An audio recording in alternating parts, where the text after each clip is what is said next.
It's so hard. Like, everybody asks, is it really hard?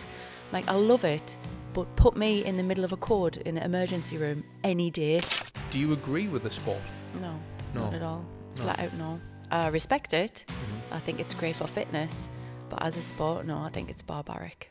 A lot more safeguarding could be put into place. How is it going from a nurse in Sunderland to LA to YouTube? My name is Sarah Jeffries. I'm a registered nurse with a Masters of Science in Nursing, experience in ER, education and sleep therapy. Like, something really bad happened to my mental health where I didn't take any notice of it for such a long time that my body took over and I had a little bit of a breakdown. Most people's mental health problems, most people's health problems comes from lack of sleep, and it's mad that not very many people know about it. The CDC for America classed night shift as a carcinogen, basically saying night shift gives you cancer. So today we are joined by nurse Sarah Jeffries. Obviously, for those who don't know, you are the wife of Tony Jeffries. Obviously, you've had a successful career as a nurse, and then you moved to LA and lived 12 years out there, was it? Yeah. And obviously now you're homeschooling your kids, you're traveling the world. It looks phenomenal. You built up your own YouTube channel as well. I think you're about 17,000 subs on there as well, which is mint. So we'll put all the links and stuff in the description anyway. But tell us a little bit about what's exciting about your role. Oh God, what's exciting? Which role? I've got that many roles. I've got that many hats that I'm trying to do. What are you focusing on mainly right now? Mainly right now, at this very moment, is homeschooling for the kids. That's my main focus. That I'm so lucky that I'm able to do that. But as well as doing like little bits of content here and there and researching about sleep, the main thing I'm focused on is the kids and making sure that they're getting a good education. And how you find that? Like, how do you know if it's a good education with it being a homeschooling God knows, thing? like, it might completely fail. Are you just winging it? It's so, yeah, I'm totally winging it. It's so hard. Like, everybody asks, is it really hard? Like, I love it, but put me in the middle of a code in an emergency room any day over homeschooling the kids. It's solid. Because I'm assuming you can't really look to other mothers who are doing this because there's not many. I mean, No, there is. not. There I is mean, a few. there is a little bit of. There's a bit of an online. Like, it's hard to find these online groups that everybody says that there is. Maybe I'm just not good at finding them, but it is hard. There's not many people out there doing what we're doing, especially from like England.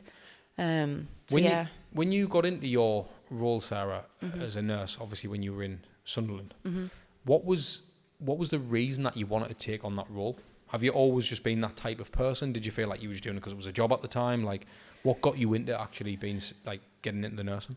God, because we're from the northeast, and you need a job that you can always have a job, always have something to fall back on. That was why I became a nurse, because it was like, oh, my cousin worked in the emergency room, accident and emergency. It looks really fun. I'll always have that job. And I actually wanted to join the RAF. I wanted to travel when I was younger. And then I met Tony and we both agreed, no, we'll stick it out. You do your thing, I'll do my thing, and then we'll both agree to move away when we can. But I don't know, I went into it because I thought it was exciting. It was a job. I thought I'll always have a job. If I had any time back, I probably would have went into fashion. But being somebody from the northeast, my dad worked down the pit. My mum had a job in the factory working all hours. That's not a real job. Going into fashion, it's not a real job. But do you know what's crazy about that though? The fact that you both want to travel. Obviously, you are both traveling now. You said if you could have your time again, you would have went into fashion. But it's funny because how many people you've actually helped by not going into fashion. Yeah. And what I want to ask is, obviously being a nurse and being in and around that environment in Sunderland, and then you get with an Olympic boxer, like, were you concerned for Tony at the time as well, obviously getting punched in the head and all that, and everything you'd seen just off people who don't get punched in the head, were you like, Tony, this is a big risk? Or were you, because what's that like to be a boxer's wife? What's happening, guys? I hope you're enjoying the episode so far. If you are, please hit that like, hit the subscribe button, and press the notification bell so you don't miss another episode. It's awful. Absolutely awful. I didn't watch him in the ring. I was watching the paramedics at the side and actually knew the paramedics when he was fighting in Sunderland to make sure that they were on their game in case anything happened. So I wasn't watching him. It was so scary when you know, like, the physiological signs what could happen. Because you're probably looking at the paramedics and you know the cues. Like, Yeah. well, if they're doing that, he's obviously something's going on with him. Yeah. It's really awful. Even now, like I'm so glad he retired. Just thinking about like the damage that might have already been done to his brain. So we'll work together to like research new things to find out what we can do for him. And I talk about this quite a lot in a few YouTube videos because it's scary. What was the scariest experience you've had with Tony in terms of that, where you've thought, actually, this is a bit touch and go, this, like, we really need to... I wouldn't say one specific thing. It's just an accumulation of all of the trauma that he's had. And his is a really relatively short career when you look at, you know, everybody else, thankfully. But it's just the accumulation when you think, like, God, and he worked it out, like how many times I've been punched in the head. Like, Jesus, this like could 10,000 actually... or something, wasn't it? Yeah, this could actually have an effect on you. Yes, it's not one particular thing. Like, it's never a time when you got knocked out and I thought, like, oh, shit. It was just a mixture. What do you think about sort of boxing on the whole in terms of for your health? We all understand it is a risk. Anybody who gets in the ring, they pretty much sign up to potentially die in a fight. Yeah. Like, do you agree with the sport? No, not at all. Flat out, no. I respect it. I think it's great for fitness, but as a sport, no, I think it's barbaric. And is that just because of the injury side of things? Yeah.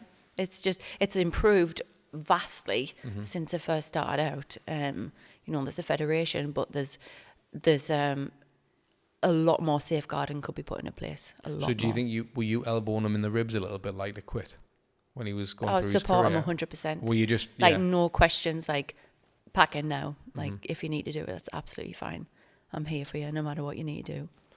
So when you in your own career, in your own role, other than obviously, you know, being the wife of Tony Jeffries, and I don't think it's really fair to just call you that because obviously you've had an unbelievable career yourself, and Thank you. I imagine Tony's success is down to you as well because obviously you're an item. What type of things did you enjoy about the role you were in? Like, where did you think, actually, I'm learning a lot about that, that's interesting? Because I know obviously you're into sleep and all that type of stuff now. Was it sleep that you took an interest in then? See, sleep came about. That's quite a new topic for us to be involved in. I love working in when I say like I would have worked in fashion, like that's a hobby, but I really love like working in emergency room, like accident emergency, like meeting new people. You never know what's going to come through the door. Like it's so exciting. But after COVID, so when we lived in LA and Tony's doing his thing, and my mum and dad moved out to take care of the kids because we were both like invested in our careers, always grafting to see what we're going to do next. And I'll just give you a little bit of a backstory. So thanks for saying that, because a lot of people do think that it's just I'm just his wife and I don't work and I don't do anything. So while he was in the gym making YouTube videos during COVID, just before that, when I was on maternity leave, I got my master's online. So when I went back to work, and I got offered the brand new job as educator of the emergency room. It's not a thing that they have in the UK. Over there, it's great opportunity for nurses to like build themselves up, go back to school, and the educator's like there to support the rest of the staff. So you have to know everything in the emergency room. You have to be able to support the nurses, help them grow as well. So that was my new job just before COVID. Right. Which is a big role and like a really great what was I going to say? Like a really good opportunity for me. So I took that, ran with it. Then COVID hit and Tony's in the gym doing his YouTube videos and I'm in the emergency room doing all of that as well as trying to deal with COVID. And it was just a massive amount of stress on my mental health. And I'm the type of person who like doesn't really show it, would just go on and have like all the spinning plates, like being a mom, being a wife, doing my degree, like being in the ER full time. And then that went on like maybe 2 years. And then I got another job promotion. So of course, I'll take that. Didn't stop. Taking on the stress. Like to a point where for 1 year I didn't cry. How mental is that? Like I did not cry for a year. I just like put my head down and just worked so much. When I look back, it's like absolutely crazy how I did that. So you got the blinkers on, haven't you? Though, oh, and you complete. just, I could not stop, because if I did, I would have crumbled. So took a new job, and it wasn't until like something really bad happened to my mental health, where I didn't take any notice of it for such a long time, that my body took over, and I had a little bit of a breakdown. So what type of signs were you getting that you were ignoring? So wasn't sleeping, not crying, not like dealing with anything properly. I was really irritable. And then one day I was in like my brand new office, my brand new job, this great promotion that I took, more money, great, all the things that you think you want to aspire to. Yeah. And then I had like a panic attack, and I ran away from. I like literally packed up my new office and I ran away from my job. And I rang Tony. He was like, "I think I've just quit." He went, "What do you mean?" I said, I've just ran away from my job. He said, "Good, I didn't like you being in that office anyway."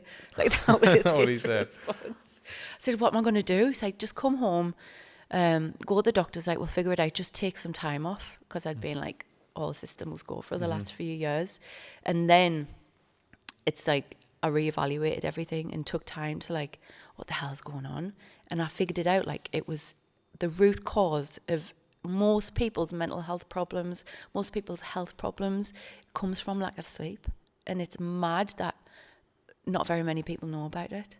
Like, it's absolutely mental. Obviously, I've got a 2-year-old, so I remember when I first had her, and I used to say to people around us, like, well, you wouldn't have a clue, man, I've got a burn and I'm doing this as well. And it's not really fair to people who don't have kids, but I feel like when you do have them and you're not sleeping great and stuff at the start, like, you actually feel like cracking up sometimes. Like, 100%. I'm like, can I actually do a 12-hour day on 4 hours kip? And even that was, do you know what I mean? So it's like, and it is hard. And then the other half, she was going through exactly the same. So it's like, it's absolutely solid. So I understand, and not to the degree that you've clearly been through, but like, I understand what it's like to definitely be insufficient with your sleep. Like, with the UK versus the US, what's the system like in, well, the healthcare system altogether? Oh, the healthcare, we were just talking about this before. He was asking us what's the difference. I think that being a nurse in accident and emergency in Sunderland Royal, especially after a derby match, like, that prepared us so much for being able to work in America. See, I thought it would be the other way around. I thought this would be like now to compare, because surely people are getting shot all the time and stuff in it. Or is that just me just like thinking movies and that? It is like some parts of it, like there's county hospitals, but the hospital that I worked at was like a little bit of a VIP one. Was it? Still a busy emergency room, but it's privatized, so they've got a lot more money, they've got more staff. Like, the nurses have rules where they can't have 4 patients at a time. I was like, are you kidding us? Like, I remember being in A&E down down Sunderland after a derby and like breaking up fights and like having so many people to take care of. Do you wait? Because I know here you wait for like 8 hours not to be seen, didn't you? And it's like, it can get ridiculous. Over there, is it like that as well? I know, again, if you worked in more of a VIP-ish. No, there's just so much staff. There's so much resources. So you got a problem, you go in there. But then again, you've got to pay for it, haven't you? Yeah. So it is a bit different. Do you prefer the NHS to that system? There's pros and cons to both sides. Like, I don't want to say one's better than the other. Like, the fact. What would you say is the benefit of the American healthcare system? How fast it is to get stuff done. Yeah. It's so fast. You don't have to wait for anything. It's because you pay.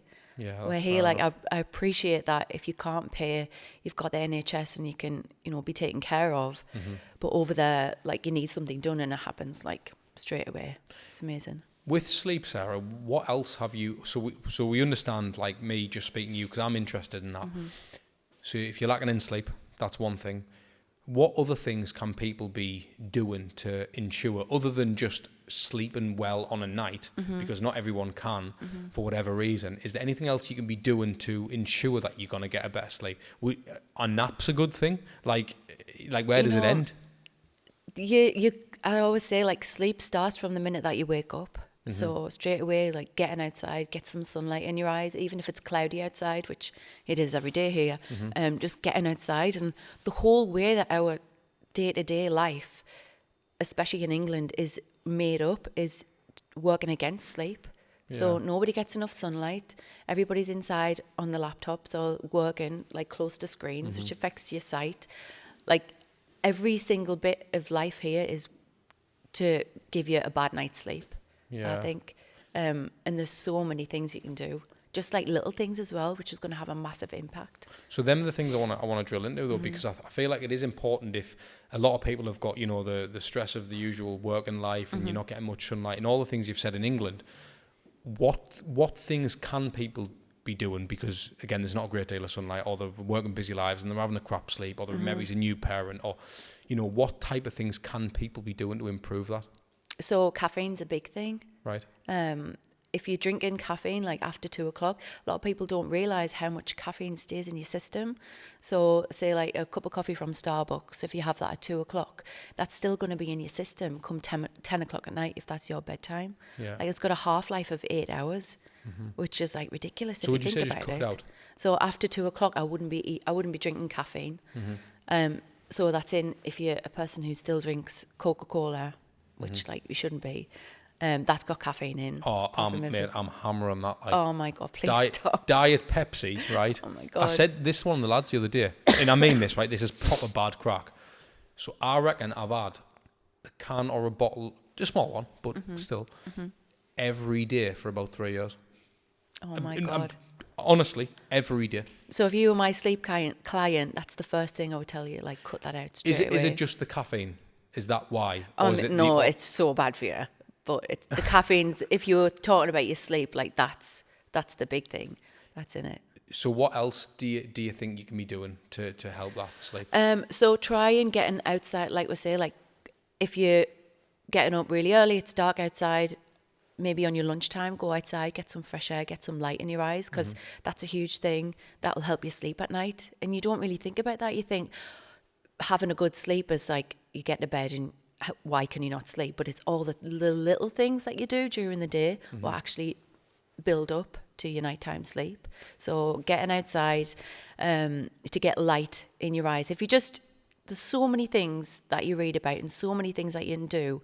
But just to start with, for anybody who's trying to have a good night's sleep, just think about the things that are next to your eyes. So think about during the day, have I had some daylight in my eyes? And then before I go to bed, how much screen time have I had? So would you suggest like blue light blockers and things Yeah. like that? Are they good, are they?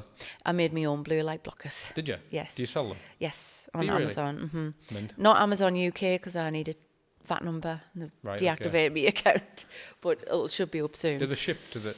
They don't ship? They're in the US on Right, Amazon okay. US and they do ship, but they should be back up on the UK Amazon soon. Brilliant. So Yeah. if They really help. And if you haven't got your blue light blockers and you're in the UK... Just like there's night mode you can do on Yeah. your phone, like just trying to not have as much screen time before you go to sleep, which I know is really hard if you got a job online and you need to be on your TV? screen. Like TV as well, like anything Just that's everything. anything that's artificial light, like trying to power down. It's like 2 hours before you go to sleep. That's what I do, and it just like helps massively. So just like being off your phone, Yeah. being off the computer, and just starting that wind down routine, like dimming all your lights in your house and like reading a book. So I have these blue light blocking glasses that I made. There's a company called, I'll not put their name in it, but they reached out and asked us to do a sponsor to promote their glasses. And I looked at them and thought, I could just make my own actually. Like I could make my own that are better. So I found a manufacturer and mine actually made out of recycled plastic, which is better for the environment, and the really good quality ones as well. So you can wear them before you go to bed if you can't, resist watching the TV, which a lot of us can't because Netflix. But yeah, just put them on and it just helps you. It blocks out the bad blue light from getting into your eyes. Blue light actually stops the melatonin production, and melatonin is what you need to fall asleep. So by wearing these orange lenses, your body's still going to make melatonin and you're still going to be able to fall asleep at night. So that's the science behind the orange glasses. Interesting, that. Like, so yeah, I was just walking around like a divvy wearing them before for a bit. And Yeah. I was like, I didn't know if they were working because I just had a pair off wherever Yeah. I got them, only a cheap pair. But when I Yeah. was using them, I didn't actually know if they were working. Yeah, that's And the I'm like, science. how do I know if they are working? Do you know what I Yeah. mean? Like, how do you know? You'll still be able to fall asleep if you're doing like other things to help your body get to sleep. Like you'll still feel sleepy when it comes time to go to sleep. So what about things like earplugs or blindfolds when you go to sleep, eye masks and stuff. All those and then things. All things, would you say they're good? Yeah. Or, yeah, definitely. Anything that you think is going to help you. So I love using a white noise machine, like just to drown out like any, because your brain will wake up if you hear like a dog barking or like a higher frequency of noise. It'll automatically wake up when you're asleep. So if you have like something that's like a low, like a same frequency of noise, then that's going to help you stay asleep, which is hard when you've got a little one. No, she likes it. She likes white noise. Mine do as well. Yeah. So although there are some studies that say like not too high, because it actually, especially if they're napping during the day. Right. So that's different, but like not too high like for little ones, because it can actually do something to their brain activity and their brain development. So not too loud, which is how I used to like whack theirs up really loud. What do you think about blackout blinds? Because I've heard these are kind of bad. I've heard that they're not good to have. If you don't know by now, I run a business called The Content PT. I create content for influencers, PTs, online coaches and fitness brands all around the world. So if you are someone who's in need for sexy content for your social media, or you really want to maintain a competitive edge in your industry, drop me a DM on Instagram. So if you're doing night shift, like you need them, it's like necessity to keep out the light. But yeah, I'm the same with you. Like I don't really like to use the blue light, the blackout blinds. Tony loves them. Like it helps him fall asleep. But you actually need the sunlight to help like release different types of hormones when you first get up. So I like to wake up with the light coming in, because then that's going to release like cortisol and adrenaline, and that's what's going to help you kickstart, and it actually helps your body's own circadian rhythm. Get into a good rhythm. Well, that's what I'm interested in, because I feel like when you are getting woke up by the natural light, that is how we would have always woke up. Right. So exactly. to black that out, it's almost like you're tricking your body that it's night. Even so that being said, then if you do night shift, I know that obviously blackout, fair enough, you want to keep it out through the day so you can go to sleep. When do you get natural light for a night shift? Aye. That's so how do you notice that there's a difference? People who do night shift have more mental health problems. Yeah, massively, but not just mental health, physical symptoms. So the CDC for America classed night shift as a carcinogen. Like a class 1 carcinogen. So basically saying night shift gives you cancer. That's what the CDC classed night shift. Or at a higher night shift workers are a higher risk from getting cancer. And night shift, oh my God, it's so bad for you. It's so bad for you. Like if I was to go back to school and do my PhD, that's something that I think about maybe doing in the future. I would want to do my dissertation on night shift and how bad it is for the body, because there's like not much research about it, probably because the government don't want research, because they need people to do night shift. Yeah, that's the thing. Oh man, it does my head in. Isn't it? Even you saying that's annoyed us a bit, to be honest. Like, with obviously working in the emergency rooms in the did you do that in the US as well, the emergency room stuff, or was that more the? Yeah, I just transferred my license. So what was the worst type of stuff that you saw and that you had to deal with? In England or America? We'll go England first. England, the drinking problems, like the fighting from drinking. So just people coming in and like acting like knobheads, like it's just like ridiculous, especially on match days. It was just so bad. And in the US, what was the difference? The US. So you imagine the drinking wouldn't have been the problem over there, is that right? It was, but it's not so much in LA. It's not so much embedded in the culture where you'd see people coming in like pissed out of the mind. In that, the thing that I saw the most, that was like the hardest to deal with, was the mental health problems. Because in England there's a lot more mental health resources. In America, because it's privatized, so people who have mental health problems haven't got a stable job, like they don't have stable healthcare insurance, and they don't have like mental health hospitals over there, so there's a lot of homeless roaming around. So if Santa you've Monica, got mental health, you're not gonna really be able to do out about it, are exactly, you? Yeah. We lived in Santa Monica, but downtown Skid Row, it's like 50 blocks. I don't know if you've heard of that. Yeah. That's that is like a big problem all over LA. With the mental health patients that you had saw, what type of stuff were they dealing with? Like what was common over there? Everything. Just, I mean, a lot of stuff related to drugs. So Yeah, you say right. like your fentanyl overdoses, your heroin overdoses. But a lot of it was getting more and more, a lot more prominent among young kids, just using like the prescription medications that they've got from the parents. So loads of overdoses with kids, young kids, just like, you know, trying to deal with everyday life, and they couldn't. So they would just take an overdose, and yeah, that was that type of mental health. But then you have like the homeless mental health side of things, Yes. which was just like like fentanyl and heroin, like everyday run of the mill.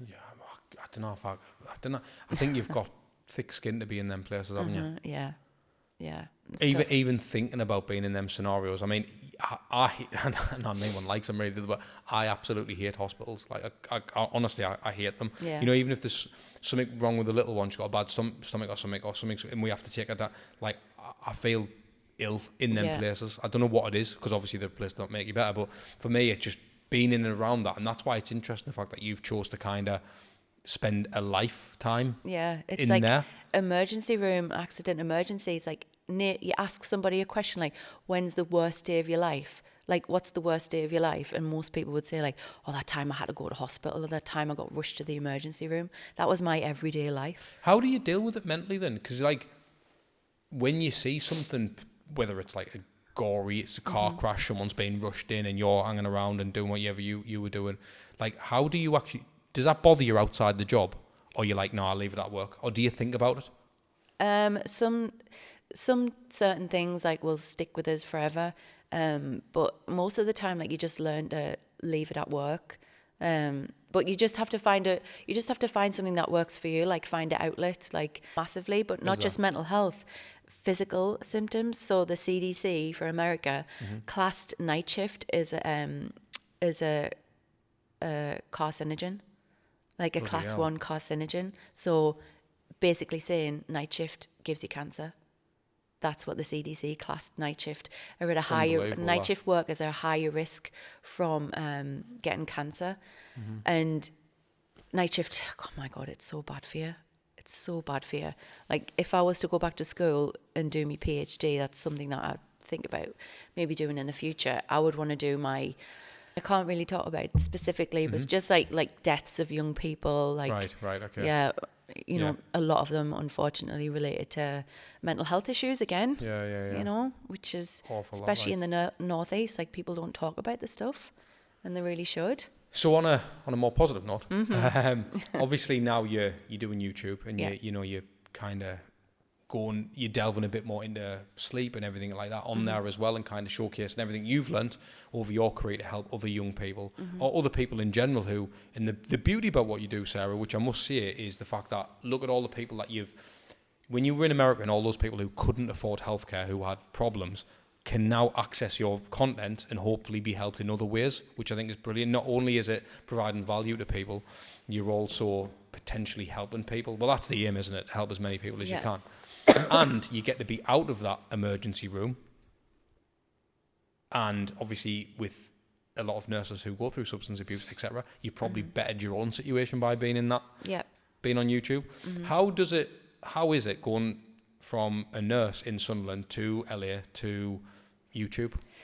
That transition, I don't know how many nurses who would, I mean, you see the odd doctor online and this, that, and the other, but why did you do it? And what do you think the benefits are by going online? Yeah, there's not many. I definitely miss being at the bedside, like helping people. I really do miss that aspect of it. But yeah, it's really random. Honestly, I would never have gone on YouTube if it wasn't for Tony. And it's just the way that when you said like, oh, it takes a certain type of person to work in healthcare, but just the way that I'll, be sitting around before I would make YouTube videos. We would be sitting around talking about something, and they would ask us like, oh, like, I hurt my foot, like, what do you think of this? And I would just roll off the facts, like, you do this, this, and this. I'm like, how do you know that? I said, doesn't everybody know that? And they said, no, they actually don't. That's the point, isn't it? Like, you should make a video, you should do, like, YouTube and make videos on that type of stuff. But you don't really think about it, but actually, like, there's a lot of value in it. Do you get much criticism doing it? Going from the professional field to a bit of an unregulated space, isn't it? Like, yeah, there's definitely a few nurses who I know are watching my videos, but they never put a like or say anything positive about it. How do you deal with that? I find it really hard. I guess I take it like quite personal. Yeah. But Tony's like my biggest fan. He'll say, just ignore them, just make more content. Just ignore them. Do you think that's the trick to do that? Do you think it's just to like block that out, just keep doing it anyway? Yeah, because most of the people are really supportive and like, oh, it's great. So I made a video about triage and like what to expect. You know, like you're not just forgotten about in the waiting room. There's actually a set of eyes on you, and explained like the algorithm of what the nurse is doing. Explained that the nurse has gone through a lot of training. So actually you are being taken care of. And I got a message off a nurse who, because I used to train the nurses to do the triage class in LA.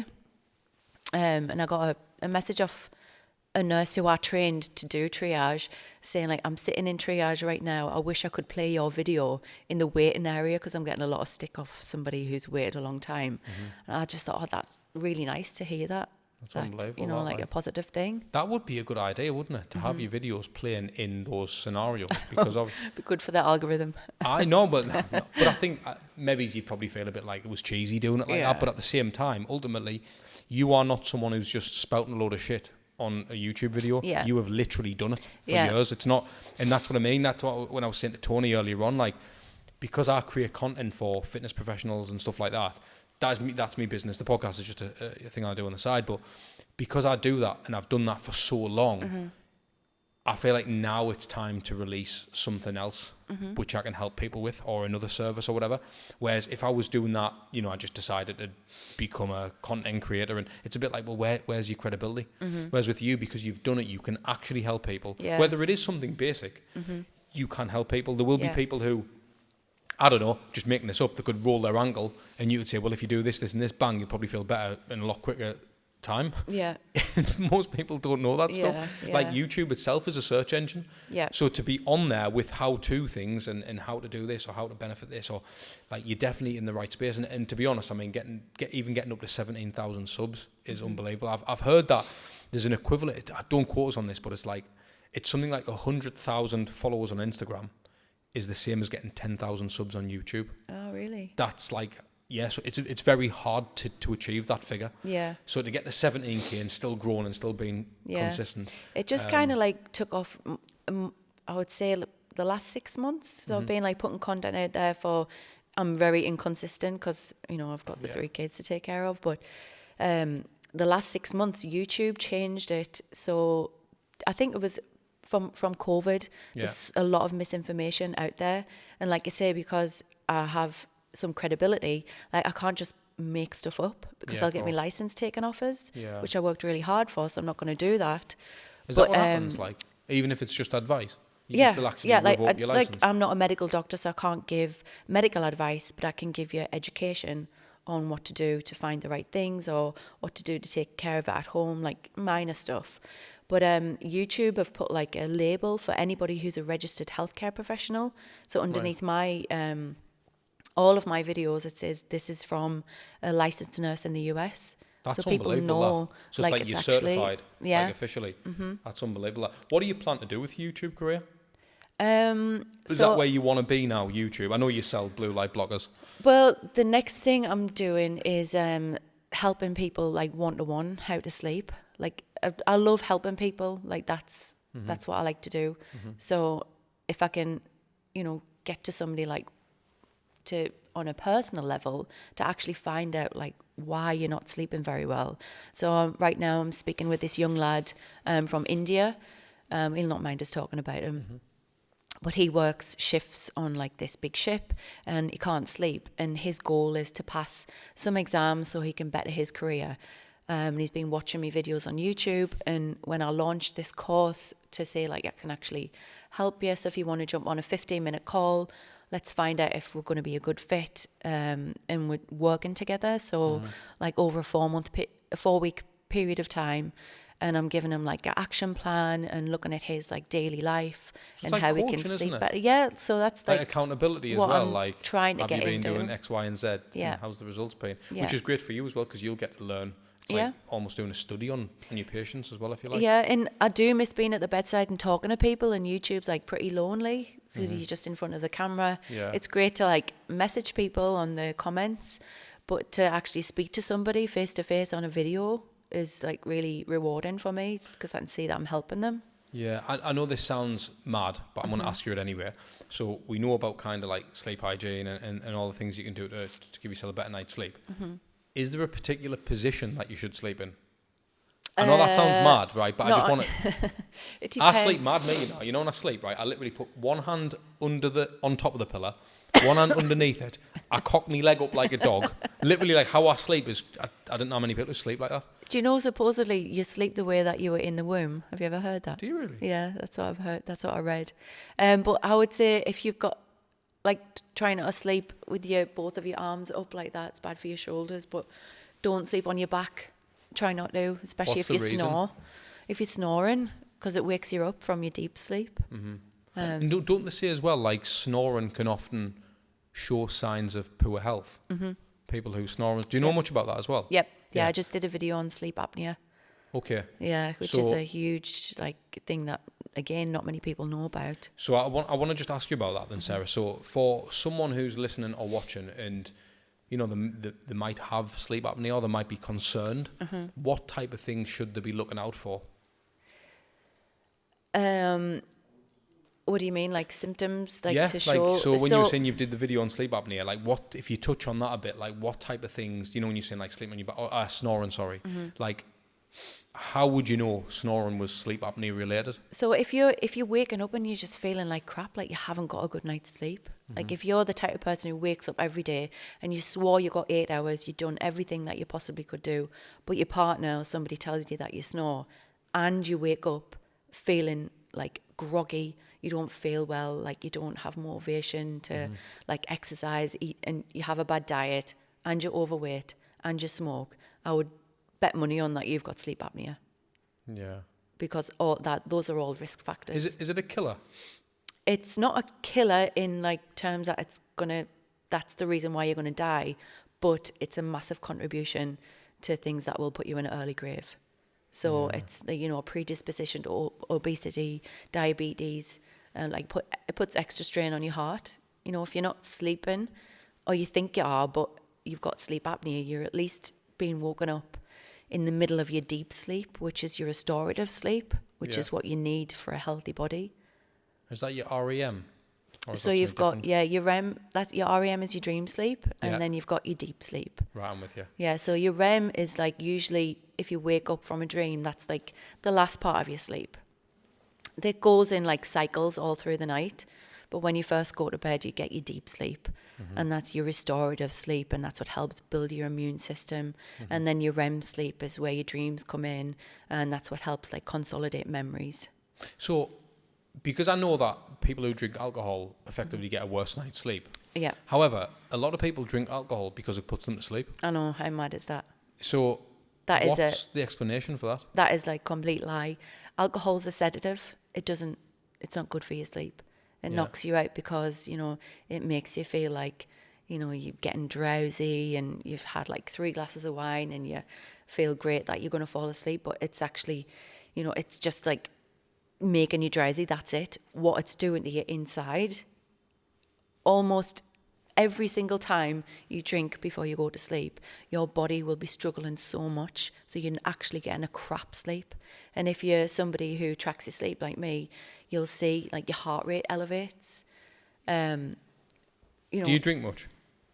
I used to during COVID until I'd done more and more research on the effect of alcohol. Which I'm pleased you said that, you know, because the fact that you've had a drink before sleeping and stuff, it just adds to the why you know what you know. Yeah. What I want to ask you, Sarah, in terms of sleep and tracking and stuff, what's your thoughts on the Whoop band and things like that? Do you think they're good or do you think they're kind of off? No, it's good. It's good. There's Apple Watch. I use Aura Ring and the Whoops. Yeah, it's really good. Anything that'll give you a little bit of an insight into your sleep, I think is good because you can track yourself and you can see like what you're doing. Did this work?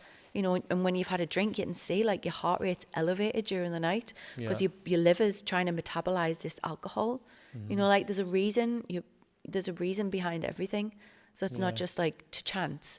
Like actually your body is working hard to get rid of that alcohol. So your heart rate's going to be elevated. How can you get a good night's sleep when your heart rate is so elevated? It just like logically makes so much sense to me but it makes, it stands out more if you see it yourself on your tracker, I wanted to ask you another thing as well. It's a bit off the topic of sleep, but it's more about Tony, to be honest. Go for it. What's it like being Tony's wife? Because obviously he's a man who's doing 1,000,001 things. Obviously you're travelling together, homeschooling. Predominantly you're going to be bringing the kids up, I'm assuming, while he's being a content machine that he is. Yeah. What's it like? My skills as a ER nurse come into play with my patience levels. Everybody tells us how patient I am. It's mad, it's fun, and there's never a dull moment. Yeah, I wouldn't change it for the world. That's the whole idea, isn't it? Yeah. And where was Tony at when you started seeing it? When you were 21? He was working on the door, he was part of the England team. So it's just before he went to the Commonwealth. So you've seen his whole journey, effectively. Aye, that's right, because he was a dominant Sunderland, wasn't he? Yep. Yeah, aye, that's right, aye. So what have you noticed, the throughout the journey? Because it's interesting that, because you've saw like the almost like the rags to riches, if you like, almost like you know what I mean? Yeah. And what's that been like? Like, what have you seen change when someone becomes successful, or when someone becomes that way? I mean, because Tony's always been successful though, hasn't he? Like, yeah, his work ethic is like, like out of this world. Like he never stop, and I have to remind him. Like we're complete opposite to each other, so that works. Because if I was a workhorse like him, I mean, I work hard, but he's like an athlete all the time. He's always like takes it to the next level, and I'm good for him because I give him the chance to like, oh, you've gone too far, like you need to just relax. So like, do you think with the kids? Was it ever hard to support it when he's working that hard, and maybe he'd not be there as much as you'd like him to? And do you know what I mean? Like, was there ever that side of it? Yeah, definitely really difficult at times. He went through a period of time when he did retire from boxing, and when I first met him, like, he didn't drink, and then when he retired, like, he went down the path of like drinking, not working out, and his mental health declined like a lot. So I was there for him during that time. But yeah, it's amazing to see like how like he's turned out as a person, like especially as a father. Like he's just amazing. You know what I'm fascinated with? Like when I look at it from because obviously I haven't been through that journey yet. I'm still kind of building what I'm doing, but like it must be nice to learn how someone can literally create the life they want. Because like when Tony was on the podcast, like he was nearly filling up, wasn't he? Like he's literally said he's had the best 10 years of his life. Like, and to witness someone do that must be absolutely incredible. Like, does it show you what's possible as well? Yeah, you know what I mean. I don't know if you know much about manifestation. It's a bit of a massive on it. Yeah, a bit of a hippie thing people would say, but it's I want to say maybe 7 years ago, Tony wrote on a piece of paper and stuck it on our mirror, and like made our my mum and dad came to live with us in LA, and they helped us. Like, we wouldn't have been able to do what we did if it wasn't for my mum and dad helping us. Like, you need a village to help you grow, and they took care of the kids. But my mum will attest to this. Like, we got in so much trouble when we took down this piece of paper, washing the bathroom mirrors, because on it Tony had written, I'm going to have the #1 boxing gym in California. I'm going to be the #1 content creator for boxing. This is like 7-8 years ago, maybe longer. He's done that, hasn't he? And it's been on our like bathroom window, our bathroom mirror. And he would see that every day, not necessarily read it, but he would see that every day, and like that was his aim. And it just like shows, like, wow, like he really thought it and it happened. Like, it's crazy. Unbelievable.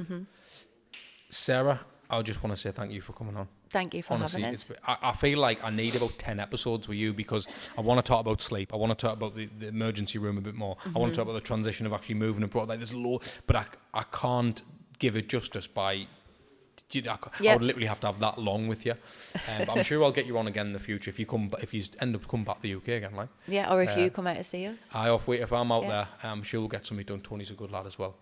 So we'll definitely get some stuff done. But thank you so much. Yeah, thanks for having us. Enjoyed it.